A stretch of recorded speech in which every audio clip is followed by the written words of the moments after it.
Hi guys, this is the Legend and welcome back to my YouTube channel. So for today's video, paano mo nga ba malalaman na masama yung ugali ng amo mo? So, isa-isahin natin yung maalala ko lang ha, kasi pag nagbo-vlog kasi ako, wala akong papel na hawak para may kodigo ako. So, kung ano lang yung tumatakbo sa utak ko, yun lang yun. Title lang talaga alam ko kapag nagbo-vlog ako. Tas nagfo-flow na lang yung topic ko. So, paano mo nga ba malalaman na masama yung ugali ng amo mo? Unang-una is, pagdating mo, ipapatapon sa'yo yung luggage mo or sabihin sa'yo na bawal mong ipasok yung luggage mo sa bahay. Ibig sabihin yan, mababa yung tingin sa'yo ng amo mo or maarte siya, ganyan. So, maraming mga amo na ganyan. Next is, kapag hindi ka pinakonect sa wifi. Kasi para sa iba, wifi lang yan. Pwede yung i-share sa mga katulong. Pero may ibang amo na ayaw nila niyan. Ayaw nila kasi ayaw nilang mag-cellphone ka.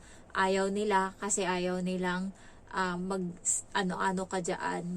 Mag-connect ka sa kanila. Parang ang laking ano mo na sa kanila na nakikonek ka. Kasi parang iniisip nila binabayaran nila yung wifi. Kaya bakit i-share nila sa'yo. Pero kung iisipin, dapat nga i-share nila kasi hindi ka naman nila binabayaran tapos chat sila ng chat sa'yo kung ano yung kulang sa bahay, kung ano yung ganto, pero hindi ka pinapashare. Katulad sa akin, nung bago ako, 1 month? No. Yeah, 1 month ako dito, tapos biglang bago pa ako sumahod is nawala na yung load ko. So ngayon nagchat-chat yung amo ko sa akin, hindi ako nakaka-reply, wala akong reply hanggang sa tinanong niya ako. Sabi ko wala kasi akong load, magdadalawang araw na akong walang load. Natulog ako ng as in boring na boring yung wala kang load, tapos hindi mo maintindihan. First time ko lang nangyari yun. Tapos sabi niya sa akin, Jen, nagchat ako sa'yo, hindi ka nag-reply. Sabi ko, wala kasi akong load, ma'am, tapos wala pa din akong sahod. Sabi ko, pwede ba akong makiconnect sa wifi, tapos bukas wag mo na lang i-connect, ngayon lang, kailangan ko lang. Hindi siya pumayag, guys, kahit ako na yung nakiusap. Diba yung iba ino-offer, sa kanya hindi. Sabi niya, sasahuran naman kita mamaya, so bukas pwede ka nang mag-load. So bali, 2 araw akong walang load, as in, para akong mamamatay, hindi ko maintindihan. Parang, ay grabe, hindi ko kaya na walang load. Ayan. So next na maano mo na masama yung ugali ng amo mo, yung kapag naririnig niya or kapag napansin niya na parang walang tunog or wala kang ginagawa or tahimik ka, hinahanap ka niya agad. Nag-iikot siya sa bahay. Sisilipin ka niya kung nasaan ka, ganyan. So, ibig sabihin yan, may ugali yung amo mo pagka ganyan. Next is, kapag next na na masama yung ugali ng amo mo is yung mga pagkain nila kanila lang. Hindi sila nag-share. Ayan. So, ibig sabihin nun, medyo kuripot yung amo mo, mata pobre, ganon. So, may ibang amo na sasabihin sa'yo kung ano yung nandyan sa ref is pwede mong kainin, ganyan. Sa akin is walang ganyan. And, sasabihin lang sa'yo kung gusto mo ba. Ikaw pa yung tatanungin. Pag Ilonggo kasi guys, pag tinanong ka ng gusto mo ba, parang feel namin, hindi mo binibigay yung bagay na yun. Bakit mo ako tinatanong kung gusto mong ibigay, ibigay mo.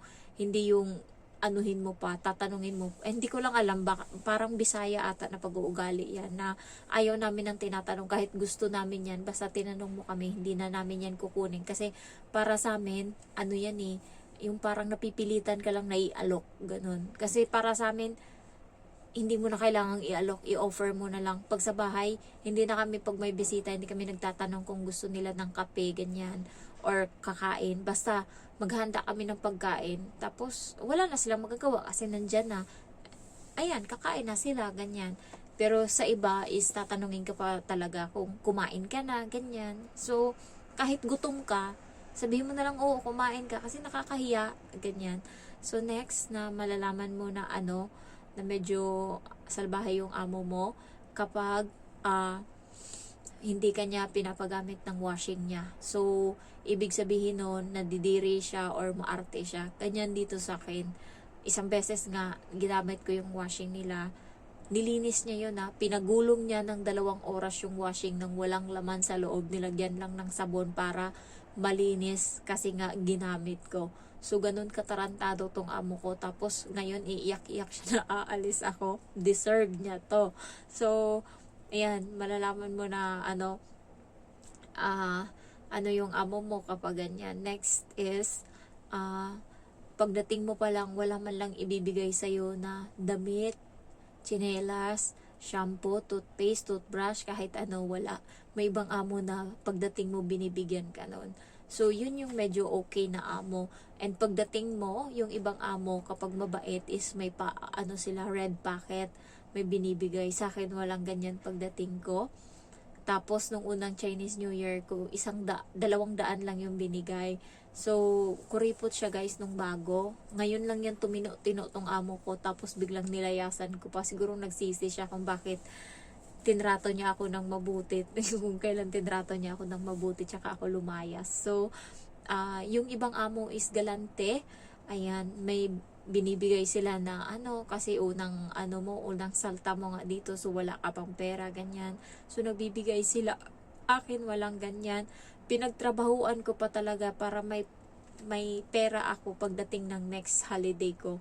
So ayan, next is yung ibang amo is binibigyan ka nila ng octopus card, ganyan. Sa akin wala, or pinapahiram ka na pwede mong lagyan muna tas isauli mo na lang pag aalis ka na. Walang ganyan sa akin.